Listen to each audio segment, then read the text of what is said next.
Mind Your Farm Business on realagriculture.com is brought to you by RBC Royal Bank. Welcome to episode 9 of the Mind Your Farm Business podcast. I'm Sean Haney with realagriculture.com, and today we're going to focus on interest rates. So why are interest rates important? Well, there's not too many farms in Canada that don't have debt. And if you've got debt, you have repayment. And if you have repayment, unfortunately, there's interest that goes with borrowing that money. So in episode 9 of the Mind Your Farm Business podcast, brought to you by RBC Financial, we're going to focus on how do I manage my way through interest rate fluctuations? Why would I do a sensitivity analysis? How do I do the sensitivity analysis? And most importantly, what are some of the practical tools that I can enable on my farm to make sure that I've lowered my susceptibility to interest rate risk? Now, I know you're probably saying to yourself, why would I really care about interest rates in such a low interest rate environment? And that's exactly where we're going to start with today's guest. Heather Story is in risk management at RBC, and we talked to her from her office in Guelph. Enjoy.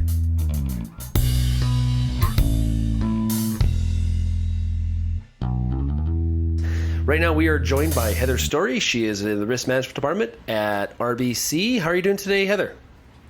I'm great, Sean.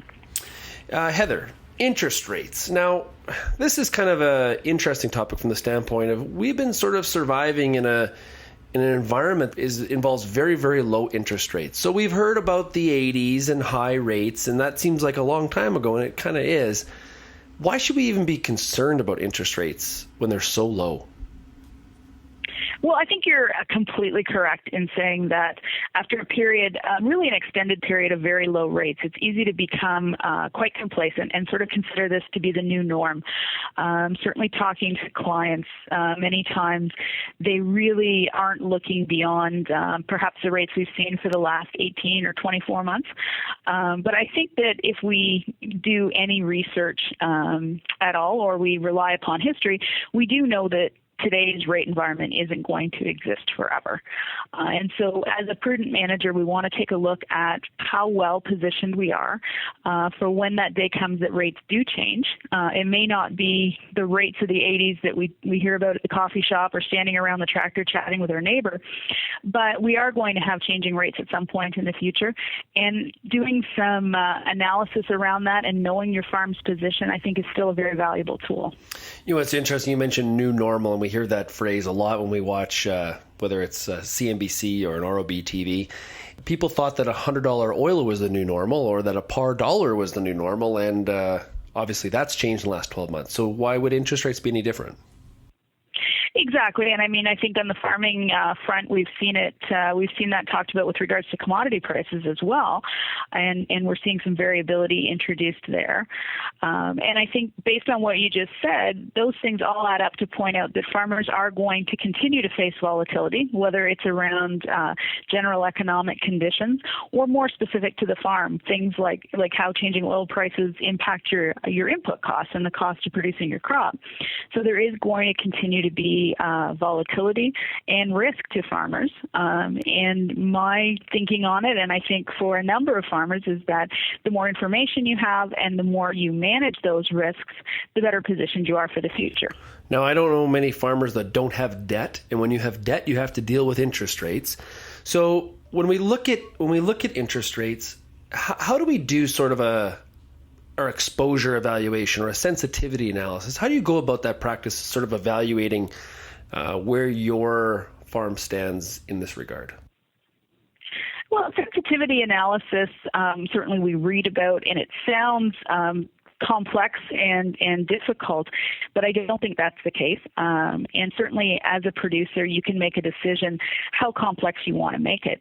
But there's certainly some meaningful information to be derived from doing some very simple analysis.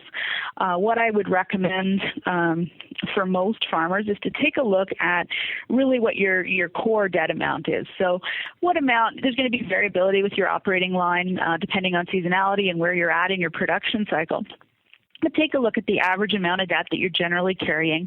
And what I would do then is just some simple analysis, taking a look at rate changes. So as simple as saying if I have $2 million in debt and interest rates were to go up by 1%, that's going to add $20,000 in servicing cost on my debt that I need to absorb in my operation. What I would probably do is take a look at sort of like a modest increase, a medium-term increase, and then one of those larger outlier type increases. So maybe a 1 and a 3 and a 5 year, or sorry, 1 and a 3 and a 5% change. And the other thing I would take a look at, and this is slightly more difficult, but not something everyone can't do, is take a look at what the break-even rate is.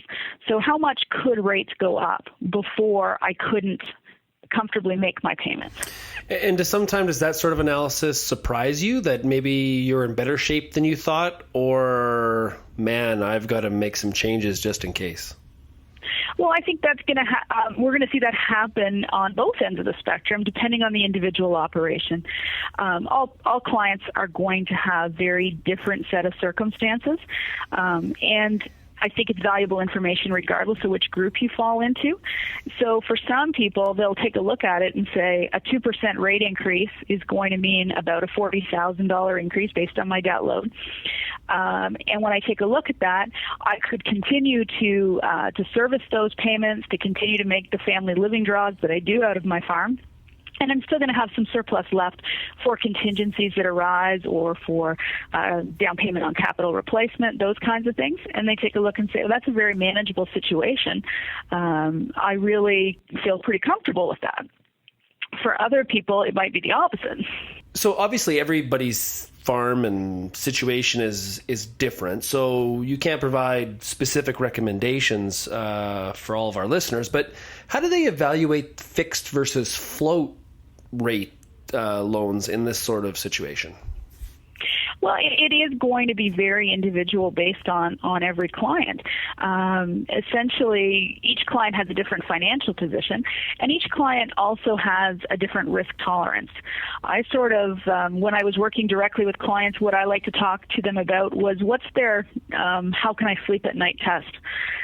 So for some folks, they basically need to know that in the worst case scenario, I'm still going to have $1.25 available to make every dollar in payments that I need. And that's what they need to sleep at night and not worry about their debt level. For others, that's a totally different number. So we really would look to a couple of things, which is what the individual producer's risk tolerance is, as well as their financial position. You try to avoid generalities, but generally speaking, the more highly leveraged your farm operation is, the more vulnerable you are to changes in rates.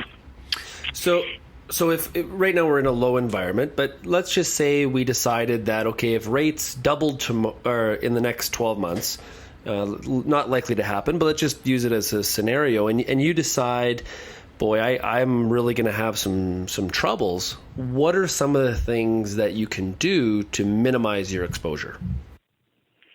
Yeah, well, you can take some steps to protect yourself in that situation.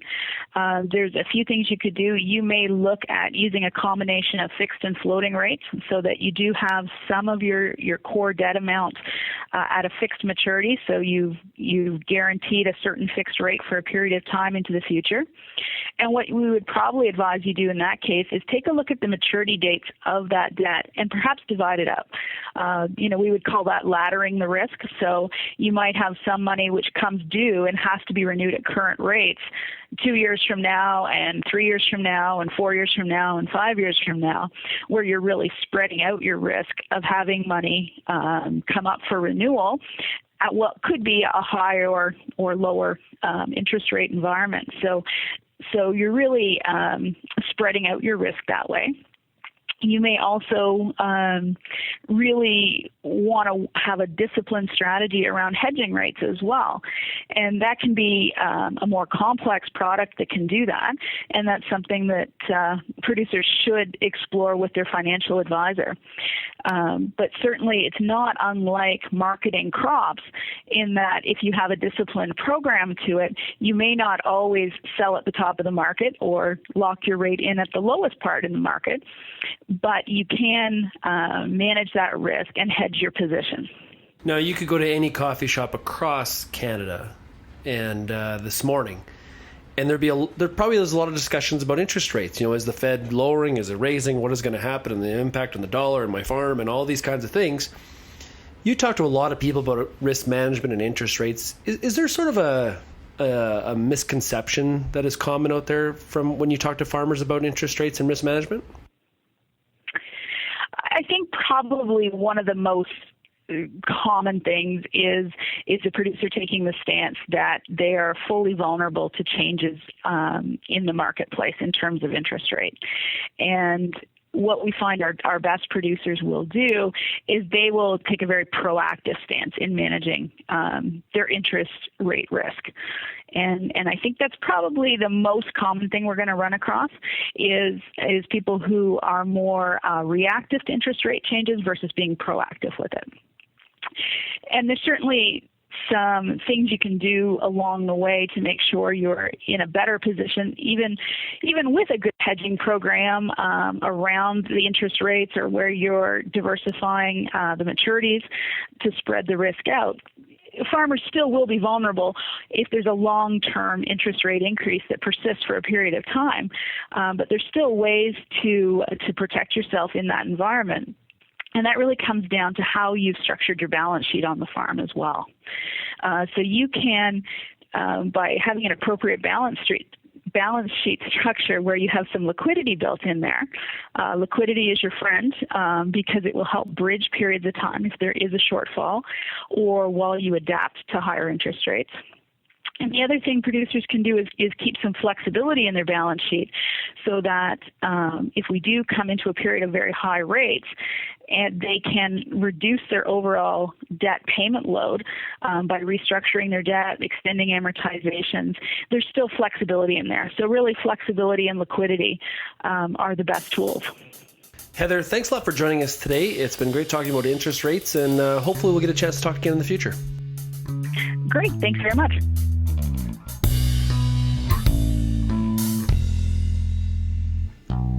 Interest rate risk and management is something that does feel a little bit like it's not a risk anymore because of the fact that we're in such a low interest rate environment. As Heather's story mentions, this isn't always the case. Even though interest rates are low, that doesn't mean they're going to be low forever, just like oil wasn't going to be 100 or corn wasn't going to be 7. So as you work through that financial plan on your farm, make sure that you include interest rate sensitivity analysis in that plan. What fluctuation in rates is your farm able to handle?